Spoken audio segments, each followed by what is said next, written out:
As Forças Armadas divulgaram na manhã desta sexta-feira uma nota conjunta na qual condenaram eventuais restrições a direitos por parte de agentes públicos e eventuais excessos cometidos em manifestações ao redor do país.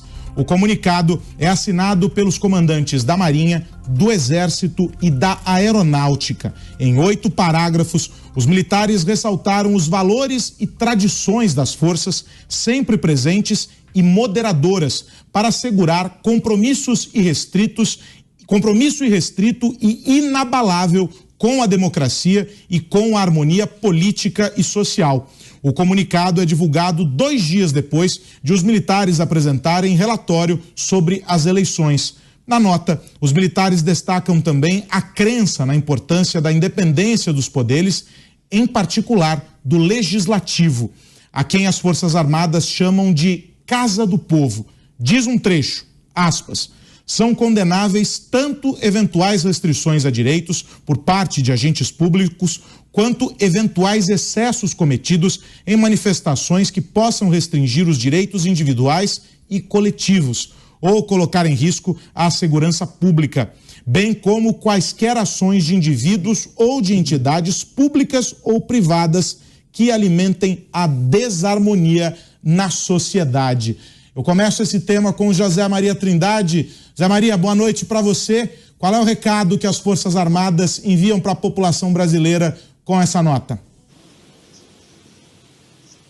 É a defesa da harmonia e da legalidade, viu? Muito boa noite, Carlos Aro, seja bem-vindo aqui ao nosso grupo, muito boa noite aos colegas de bancada e boa noite a você que sempre está aqui nos acompanhando nos Pingos nos Is. Olha, Carlos Aros, essa nota foi precedida de intensas reuniões entre militares. Os generais foram reunidos ontem, nós demos aqui nos Pingos nos Is, e discutiram todos os detalhes ali das eleições. E quem conhece a vida militar sabe que não há divergências como na política. Plantaram notinhas dizendo que havia divergências entre o comando do Exército e o Ministério da Defesa, mas isso é mentira, não é real, não há essa divergência. A atividade militar ela é diferenciada, ela tem a hierarquia como seu principal ponto de observação. E quando há uma reunião assim, as divergências ficam ali, apresentadas e ficam ali. Quando se toma uma decisão através do comando, pronto, é aquela a decisão do setor, das Forças Armadas, no caso de uma nota assinada pelas 3 forças, né? E principalmente ali no Exército. Da mesma forma, a Marinha, só que não houve divulgação dessa reunião, mas houve uma reunião da cúpula da Marinha e também da Aeronáutica. Então, foram reuniões intensas que precederam a assinatura desta nota. Não houve, e há todo um cuidado nessa informação, uma participação, uma convocação do presidente da República, Jair Bolsonaro. Ele poderia, mas não houve essa convocação. Foi iniciativa própria dos oficiais generais das Forças Armadas, e aí a situação chegou a esse ponto. Uma nota tão ponderada e tão legalista que agradou a todos.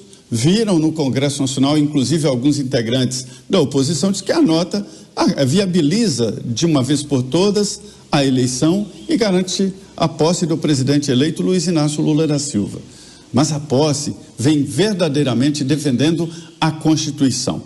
E, como você disse, o Congresso é um poder que é banhado pelo voto popular, banhado pelo povo. Daí a importância que a nota deu a esse setor. E mais importante, estamos vigilantes, diz a nota, e ainda mais, se coloca como poder moderador. É importantíssimo que o povo saiba o que estão pensando os integrantes das Forças Armadas, né? E essa nota é uma rara assinada pelos 3 comandantes. Não é nem pelo ministro da Defesa, que é um cargo, hoje é um militar, mas é um cargo de confiança do presidente da República. O comando das forças trata-se de hierarquia e isso é muito importante. Portanto, foi uma nota muito importante, muito boa. Eu até sugeri que os comandantes falassem, dessem entrevista ou um comunicado, ficarem mais fortes, e entenderam os comandantes que não, que a nota bastaria. Deixa eu cumprimentar o Coronel Gerson Gomes. Boa noite, Coronel. Bom tê-lo aqui conosco em Os Pingos nos Is. E eu começo perguntando justamente sobre esse ponto que o Zé Maria Trindade traz. A nota não é assinada pelo Ministério da Defesa. Ela vem assinada pelos comandantes das forças. Esse é um recado importante também? Boa noite. Boa noite, Aros. Boa noite, Paulo, Mota, Zé Maria, Fernão Lara. E boa noite à nossa audiência. Antes de comentar, eu gostaria de agradecer à Jovem Pan por esse espaço que abre para a nossa sociedade, principalmente para pessoas que muitas vezes não são consideradas pelo mainstream. E dizer que, antes de falar dessa nota, a minha posição é uma posição de um militar que serviu durante 32 anos e hoje é um dia muito especial para mim aqui nos Estados Unidos, porque hoje é o Veterans Day, é um dia que aqui nos Estados Unidos se homenageia os militares.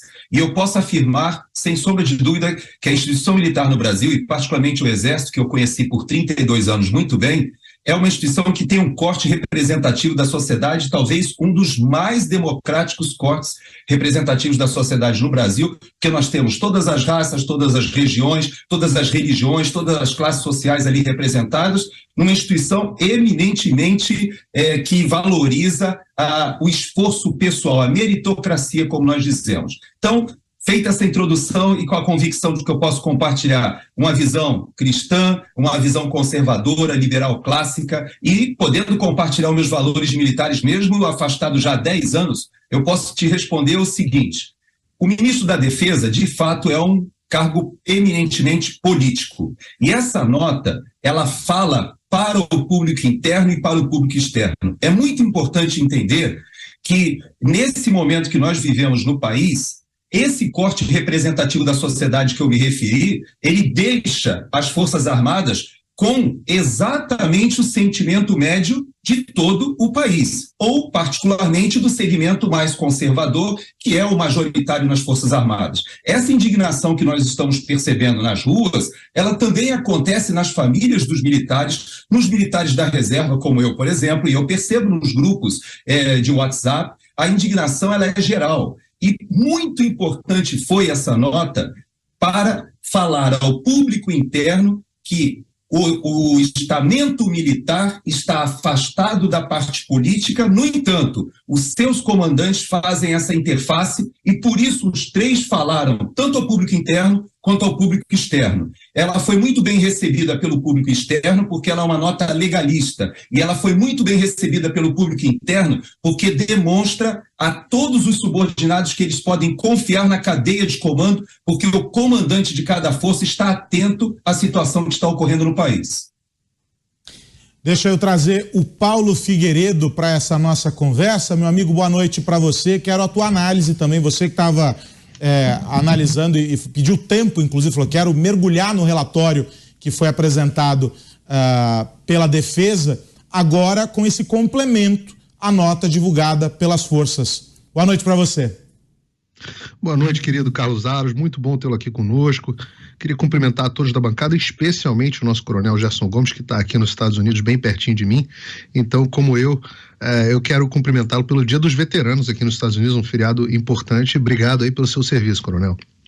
Olha, Aros, muitas coisas acontecendo nos últimos dias, né? Eu mergulhei bastante ontem no relatório das Forças Armadas sobre a situação eleitoral do Brasil, e não mergulhei sozinho, pedi ajuda, inclusive ao coronel Márcio Amaro, que é especialista em cibersegurança, guerra cibernética, pedi para ele analisar comigo o relatório e vi que o relatório é um relatório muito mais forte do que originalmente eu imaginava que fosse e que demonstra uma fragilidade enorme do nosso sistema eleitoral que me causou espanto. Eu fiquei assustado. Sempre soube que qualquer sistema é passível de vulnerabilidade, mas eu não tinha ideia de que o nosso sistema era tão frágil assim. É exatamente o contrário do que dizem as nossas autoridades. E agora nós temos uma voz dissonante do que o TSE sempre diz, que são as nossas Forças Armadas. A resposta do ministro Alexandre de Moraes ao relatório e ao ofício enviado pelo ministro da Defesa é uma resposta esquizofrênica. Uma pessoa que diz que o relatório não apontou fraudes, quando o próprio ofício do ministro da Defesa diz que o relatório não tinha como objetivo procurar fraudes, Ora, só pode agir ou por esquizofrenia ou por má fé. Eu aposto na esquizofrenia. Bom, a respeito da nota que nós vimos, Aros, eu nunca tinha visto uma nota desse tipo. Queria até perguntar ao Zé, que tem tanta experiência em Brasília, próprio o Coronel Gerson aqui, que também tem experiência, mas eu ainda não tinha parado para me lembrar aqui de um momento onde os comandantes das forças emitissem uma nota que tem um tom muito crítico às nossas instituições. E eu parei para, de novo, a calma e o tempo para análise são sempre muito frutíferos. E eu reparei que a carta tem 3 endereços. Tá? O primeiro endereço é muito claro, é só prestar atenção, é o próprio presidente do TSE e ministro do Supremo Tribunal Federal, Alexandre de Moraes. Quando a mensagem é: pare de perseguir o povo brasileiro. A Constituição, segundo a Carta, estabelece direitos que devem ser assegurados pelas instituições, especialmente no que tange à livre manifestação do pensamento. São palavras da Carta. Ora, quem anda restringindo a manifestação do pensamento, inclusive na nossa emissora? A Carta também diz: são condenáveis as eventuais restrições a direitos por parte de agentes públicos. Ora, quem é o agente público que anda restringindo os direitos da população? Qual foi? Há poucas semanas nós estávamos vendo uma ministra do Supremo Tribunal Federal e do TSE dizendo que a liberdade de expressão estaria sendo suspensa, mas era só um pouquinho, durante o processo eleitoral, e que depois caberia a restituição. É um recado a estes, né? Não só ao ministro Alexandre de Moraes, mas talvez a outros ministros e juízes do Tribunal Superior Eleitoral. Há também um recado claro a manifestantes, aos manifestantes. Os manifestantes estão no seu direito, podem ir às ruas, devem, se acharem que estão sendo prejudicados, como diz a lei e a nossa Constituição. Então, a única coisa é que eles devem respeitar a mesma lei que garante a eles esses direitos. Então, respeitar os direitos de ir e vir, fazer os protestos de forma ordeira, né? Então, a carta é um basta naquela ideia, naquela promessa feita pelo ministro Alexandre de Moraes de que aqueles que estivessem protestando seriam perseguidos. E há um último destinatário para a carta, que é o Congresso. O Congresso, quando eles dizem a solução de possíveis controvérsias, e eles estão falando, no caso das controvérsias, estão falando de eleições, deve valer-se de instrumentos legais do Estado Democrático de Direito. Ora, quem são os instrumentos legais do Estado Democrático de Direito? Os tribunais? Sim, mas eles dizem, os legisladores é que são responsáveis por corrigir possíveis arbitrariedades ou descaminhos autocráticos, palavras muito fortes, descaminhos autocráticos, ou seja, uma ditadura imposta, que possam colocar em risco o bem maior da sociedade, qual seja a sua liberdade.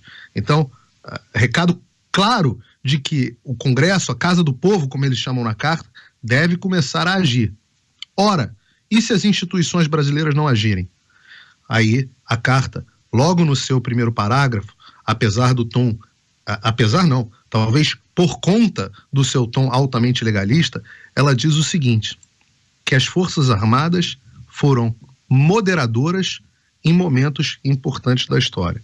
Ou seja, naqueles momentos onde as instituições falham em garantir os direitos do povo, as Forças Armadas agem de forma moderadora. É um recado muito bem dado, resta saber qual será a efetividade e se ele vai ser entendido pelos destinatários. Deixa eu cumprimentar o Fernão Lara Mesquita, que está conosco aqui. Boa noite, Fernão. Os remetentes desta carta são conhecidos, as 3 forças. Resta saber se os destinatários receberam bem o recado. Boa noite para você. Esse é o ponto. É surpreendente que os militares estão muito bons de texto, né? Eles estão navegando por uma picadinha que é bem estreita e sem esbarrar em galho nenhum, né? Então, dizendo as coisas com muita precisão, tem se comportado de maneira irrepreensível durante toda essa crise e sem necessariamente se isentar do papel que lhes cabe.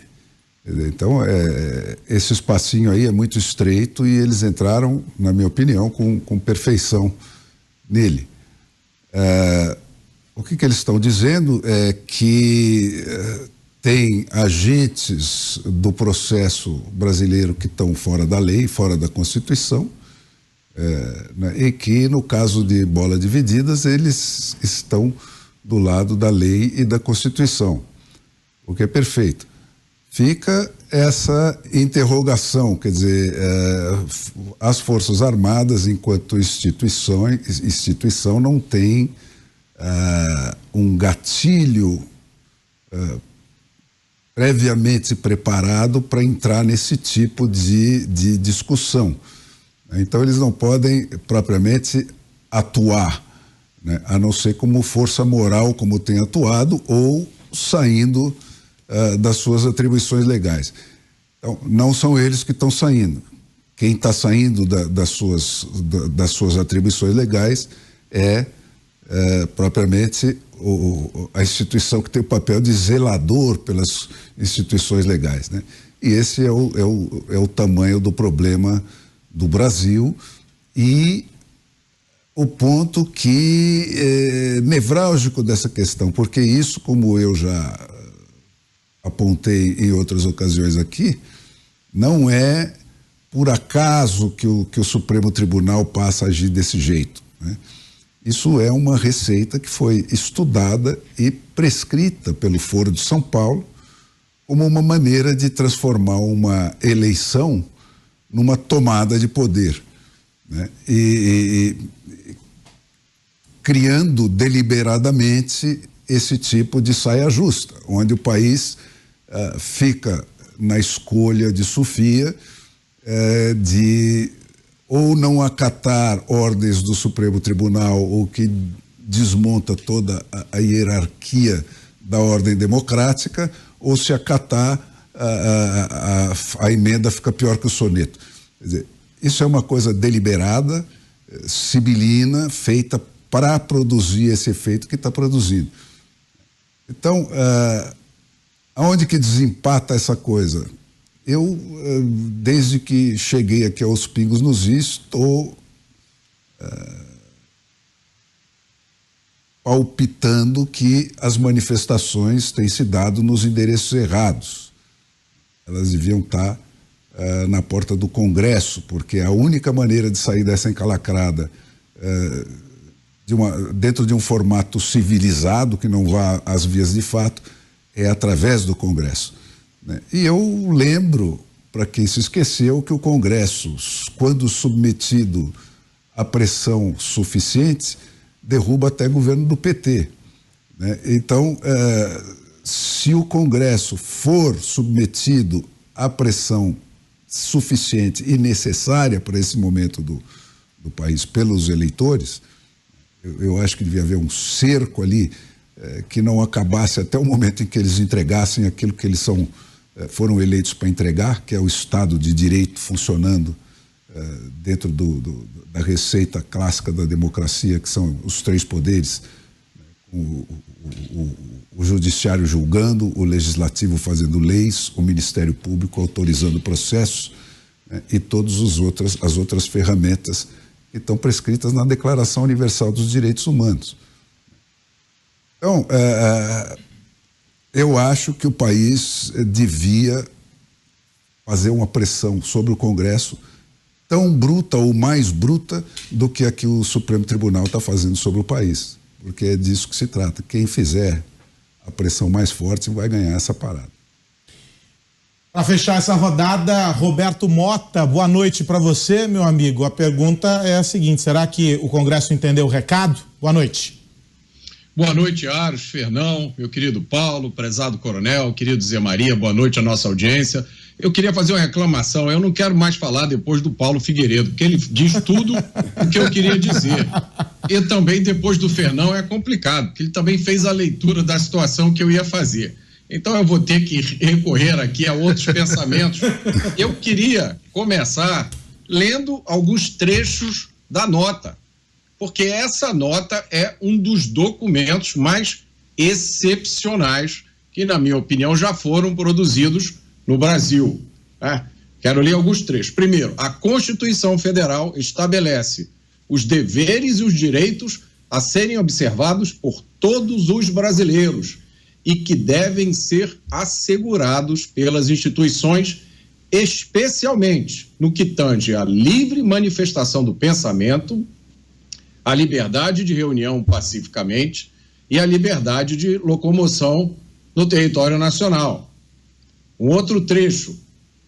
Ao regulamentar disposições do texto constitucional, a Lei 14.197, de setembro de 2021, o Parlamento brasileiro foi bastante claro ao estabelecer que, abre aspas, não constitui crime a manifestação crítica aos poderes constitucionais. Tradução: o cidadão brasileiro pode criticar qualquer autoridade, e isso não é crime. Continua o texto. Nem a atividade jornalista. Nós, que estamos aqui, temos liberdade de exercer o nosso ofício e dizer o que nós quisermos, e isso não constitui crime. Continua o texto. Ou a reivindicação de direitos e garantias constitucionais por meio de passeatas, de reuniões, de greves, de aglomerações ou de qualquer outra forma de manifestação política. Mais claro do que isso, impossível. Outro trecho extremamente importante, talvez, no meu entendimento, o mais importante dessa nota. São condenáveis tanto eventuais restrições a direitos por parte de agentes públicos, quanto eventuais excessos cometidos em manifestações. Eu destaco a primeira parte, a condenação a eventuais restrições a direitos por parte de agentes públicos. É uma frase muito poderosa, que eu espero que faça muita gente parar e refletir, porque tudo que está acontecendo no Brasil hoje, todas as ações têm consequências e ficarão registrados. Em alguns momentos a gente tem uma agonia, uma sensação de que tudo foi destruído no Brasil, todas as regras, todas as leis, o Estado de Direito agora vale tudo, mas a gente sabe, a história nos ensinou, esses momentos passam e vai chegar a hora do rescaldo, vai chegar a hora do acerto das contas, das consequências de tudo que está sendo feito. Outro trecho muito importante, a solução a possíveis controvérsias no seio da sociedade deve valer-se dos instrumentos legais do Estado Democrático de Direito. Cabe às autoridades da República instituídas pelo povo o exercício do poder que dele emana, a imediata atenção, olha só, a imediata atenção a todas as demandas legais e legítimas da população, bem como, segundo o trecho mais importante dessa nota, bem como a estrita observância das atribuições e dos limites de suas competências. Outro trecho, da mesma forma, reiteramos a crença na importância da independência dos poderes, em particular do legislativo. E aí, o último trecho que eu destaco, a construção da verdadeira democracia pressupõe o culto à tolerância, à ordem e à paz social. As Forças Armadas permanecem vigilantes, atentas e focadas em seu papel constitucional na garantia de nossa soberania, ordem e progresso, sempre na defesa do povo. O último trecho aqui. E aí se referindo ao legislativo, né? Sempre na busca de corrigir possíveis arbitrariedades ou descaminhos autocráticos que possam colocar em risco, olha que frase bonita, o bem maior da nossa sociedade, qual seja a sua liberdade. Essa frase veio dos 3 comandantes, da Marinha, do Exército e da Força Aérea. Eu não tenho a mesma leitura que o meu querido Zé Maria.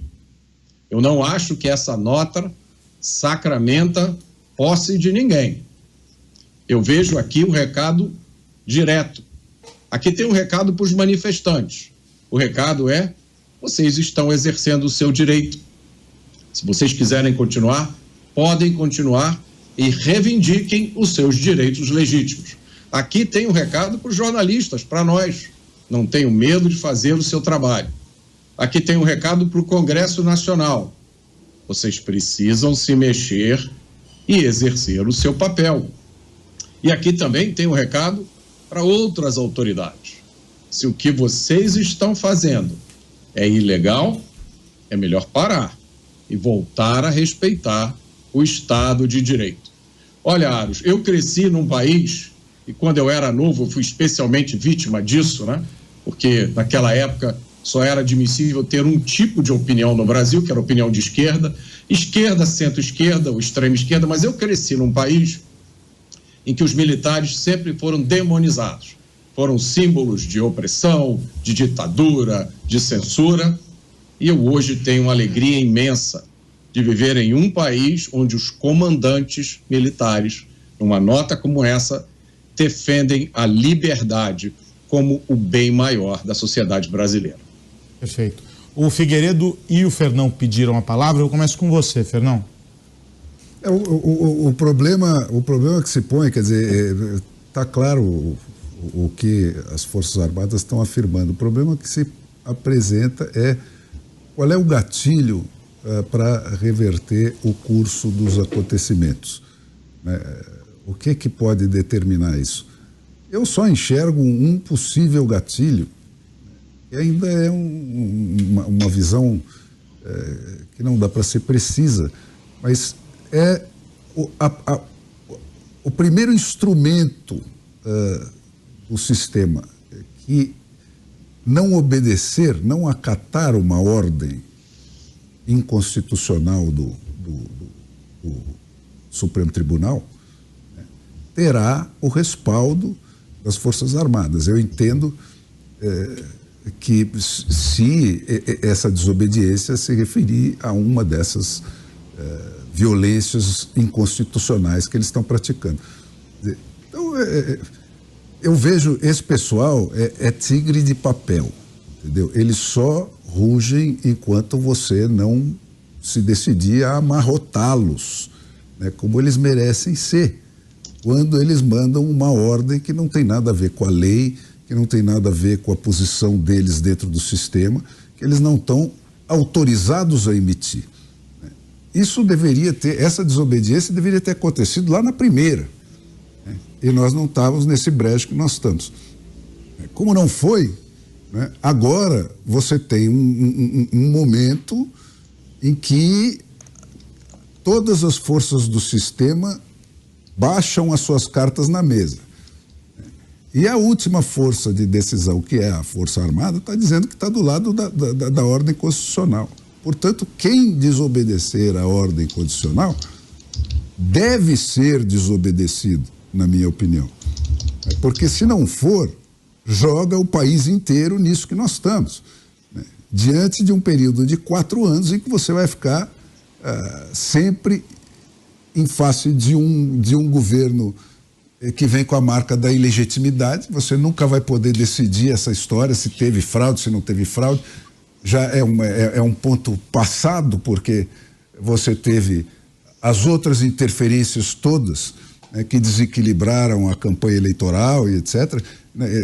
A fraude seria só a cereja desse bolo, uma fraude em cima da máquina, porque as outras fraudes foram endossadas e praticadas pelo próprio fiscal do jogo, né, pelo próprio juiz do jogo. Então, esse seria o gatilho. Quer dizer, a primeira instituição que não obedecer uma ordem de prisão ilegal ou de interferência ilegal terá um tipo de respaldo que até agora não estava tão claro. Paulo. O bom de nós termos companheiros de tanta qualidade aqui nesse programa é que o Fernão colocou 3 grandes pontos aqui nos comentários dele. O primeiro deles, que ele vem chamando a atenção desde a primeira participação no programa, é que ele enxerga que a população deveria estar pedindo ao legislativo socorro e não às Forças Armadas. E está correto, tanto do ponto de vista institucional, no meu entender, quanto do ponto de vista efetivo. O que ocorre é que a população não confia no Poder Legislativo pela sua inação até esse momento. O Poder Legislativo foi enabler, como a gente diz em inglês, eu não sei nem falar isso em português, mas ele agiu para permitir que certos desmandos, esses desmandos autocráticos a que se refere a nota dos comandantes, ele foi permitido pelo Poder Legislativo em vários momentos, e até endossado no caso, por exemplo, da prisão do Daniel Silveira, ou no caso da votação da emenda do voto impresso, onde o Congresso acabou derrubando, rejeitando a PEC.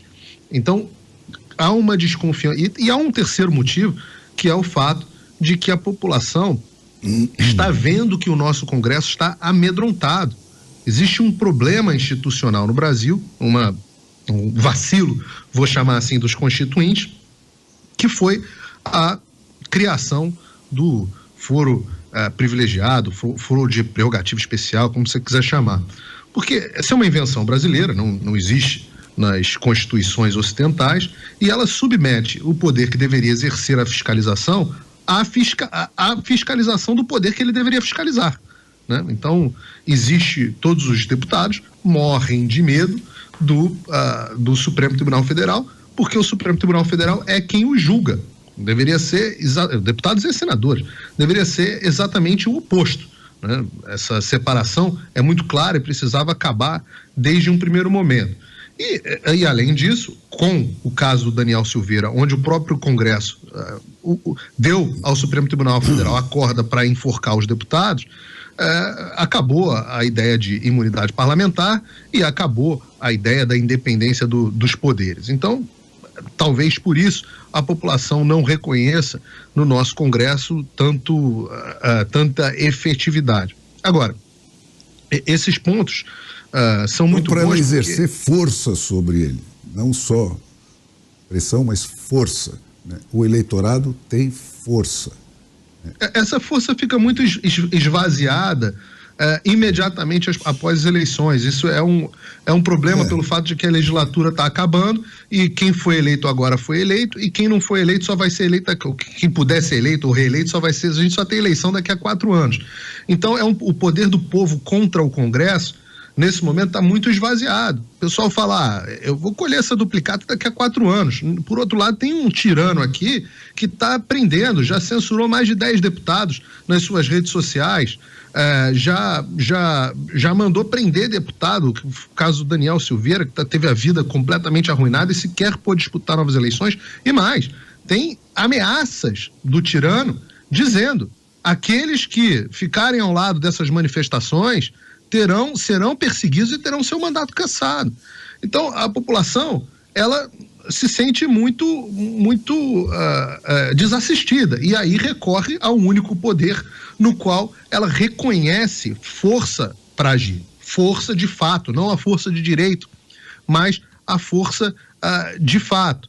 E eu estava aqui no ar lendo um tweet de uma ex-jornalista em atividade, onde ela diz o seguinte: manifestações podem ser legítimas e dentro da normalidade. Anormal mesmo é instituições militares opinarem sobre elas ou sobre qualquer coisa que envolva a vida política do país fora de suas atribuições. Ora, há um desconhecimento dessa senhora de quais são as atribuições das Forças Armadas, né, segundo a própria nota dos comandantes, mas há também um certo problema de senso das proporções, onde ela não entende que as manifestações e os manifestantes estão sendo ameaçados, e isso sim não é normal. O que é anormal não são os militares opinarem sobre o restabelecimento da lei e da ordem. O anormal é um tirano se vestir de poderes e revogar cláusulas constitucionais na base da caneta, perseguir opiniões políticas divergentes. Isso é que é anormal e não é reconhecido nesse momento. Para concluir, 2 pontos. O Fernando tem enorme razão quando ele diz que a desobediência de ordem manifestamente inconstitucional ou ilegal, ela é não só um primeiro passo, mas obrigação de qualquer agente público. Eu já tive até esse papo aqui com o Zé no ar.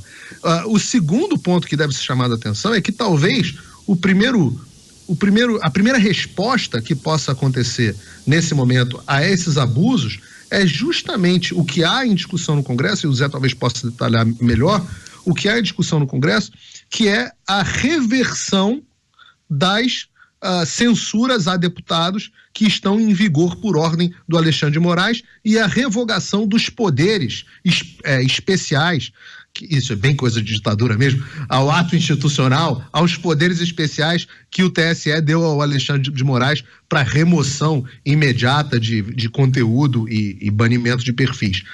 Eu acho que se o nosso Congresso tomar essa primeira atitude, ela vai ser uma amostra de que, peraí, filhão, há limites aqui que não devem ser cruzados. O Coronel Gerson fez menção a iniciar um comentário. Diga, Coronel. Eu gostaria de acrescentar um fato muito importante na percepção da população.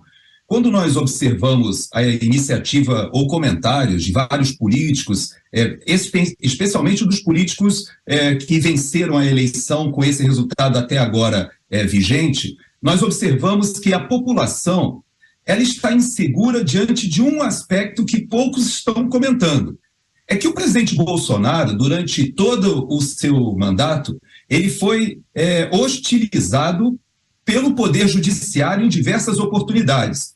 E foi demandado, inclusive, quem não lembra daquelas manifestações de 7 de setembro, onde a população gritava, eu autorizo, ou seja, dando uma ideia, né, de que a população queria uma ruptura institucional, ou autorizaria uma ruptura institucional. E, no entanto, o presidente Bolsonaro passou todo o seu mandato falando sobre jogar dentro das 4 linhas. E como isso se manifestou na eleição? Ele disse que esse avançar do Poder Judiciário sobre o Poder Executivo que aconteceu durante o seu mandato seria corrigido institucionalmente pelo voto qualificado no Senado Federal. E a população respondeu a essa estratégia legalista do presidente, foi às urnas, elegeu vários senadores exatamente com essa pauta. Posso citar o mais renomado, porque é o próprio vice-presidente da República, que já vem se manifestando sobre, após 1º de fevereiro,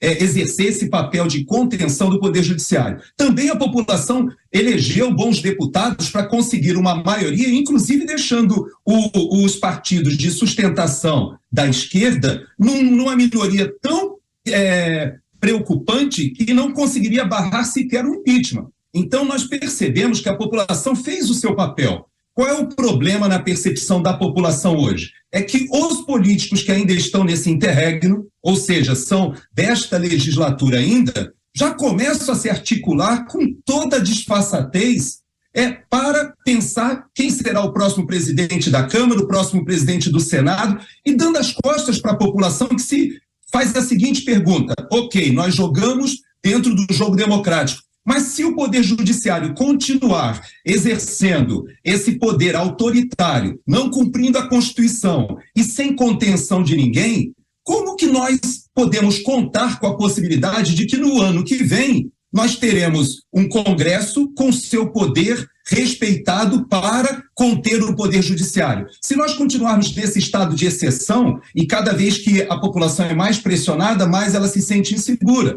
Então é importante que os atores políticos entendam, principalmente os desta legislatura, que a eleição já passou e eles têm as suas responsabilidades. E é isso que o povo está fazendo. Me parece que vários parlamentares já compreenderam. As nossas eleições de meios de mandato, como aqui a gente chama nos Estados Unidos, no Brasil, são as eleições municipais. E o povo já disse o seguinte: nós tomaremos as capitais dos principais estados do país, com essa onda verde-amarela novamente, e os senhores estão esquecendo do povo. E é importante, até fechando aqui o meu comentário, que o que me chamou a atenção da nota dos comandantes foi quando eles colocaram o dele com letra maiúscula e entre aspas. Eu que conheço as redações militares e fiz essas redações por anos, me chamou a atenção porque não é muito da prática militar esse tipo de artifício, ou essa técnica. Mas por que eles fizeram isso? Para ressaltar que o poder é exercido pelo povo e esse exercício que dele, eles colocam em letra maiúscula, emana. Para a gente fechar esse assunto, 1 minuto para você, Mota. Caramba, Aros, eu precisava demais. Olha, eu escutei várias pessoas dizendo isso, que a população deveria estar pedindo ajuda ao legislativo ou que está fazendo manifestação no endereço errado. A população está pedindo socorro onde ela acha que será atendida. Como é possível que se espere que o cidadão comum seja capaz de pensar qual era a melhor estratégia de ação? Olha, isso é injusto. A reação dos manifestantes é orgânica. Não existe nenhuma organização liderando isso. São as pessoas. Porque o que nós temos visto, né, é o crescimento diante dos nossos olhos de um inacreditável Estado autoritário. Só vou dar 3 exemplos aqui. Uma operação policial deflagrada contra um grupo de empresários por causa de mensagem num grupo de WhatsApp. Print de mensagem num grupo de WhatsApp é usada por um senador da República para deflagrar uma operação policial. Esses empresários tiveram computadores apreendidos, celulares apreendidos, contas bancárias congeladas. O outro exemplo que eu vou citar aqui, a criação desse troço inacreditável, né? O crime de assédio eleitoral. Se o empresário juntar os seus funcionários e dizer, olha, a situação do Brasil é essa e essa. Se o cenário final for esse, vai ser ruim para todo mundo, né? A economia vai ruim, eu posso até ter que fechar essa empresa e vocês vão perder o emprego. Por dizer isso, por expressar a sua opinião, ele pode ser processado criminalmente por crime de assédio eleitoral. E olha, lembra o que aconteceu ontem com a Bolsa Brasileira, né? É o que muitos empresários avisaram que ia acontecer. E o terceiro exemplo que eu trago aqui é a intimação do professor Marcos Sintra para depor na polícia por um post na rede social. A gente está vivendo uma época em que a acusação, ela em si já é a prova. E o processo já é a punição. Você imagina o impacto que sofre um cidadão comum, um cidadão de bem trabalhador, tendo uma investigação policial contra ele por um texto que ele colocou na rede social. E aí eu queria mostrar para vocês uma experiência que eu fiz. Eu coloquei hoje no Instagram um texto. Coloquei esse texto aqui, ó. Tudo que nós postamos no Instagram que possa ter a mais distante relação com política continua recebendo uma tarja preta da Justiça Eleitoral. Quando esta loucura terá fim? E aí eu coloquei, né, uma última frase. E será que este post aqui vai receber tarja preta? Bingo! Não demorou 10 minutos, o meu post estava com a tarja preta. O vencedor da eleição presidencial foi declarado. Veja os resultados oficiais no site do TSE. E que mundo é esse que a gente está vivendo? É um processo eleitoral que não acaba nunca. Como é que é possível esperar que a população, diante disso tudo que eu falei aqui, ainda seja responsável por pensar, refletir e escolher a melhor estratégia de ação? As pessoas estão desesperadas no seu limite. Essa nota dos comandantes, eu garanto, foi um alívio para muita gente, porque deu a percepção de que a gente ainda vive num país onde há pessoas cientes dos seus deveres e que entendem o que é Estado de Direito e Constituição.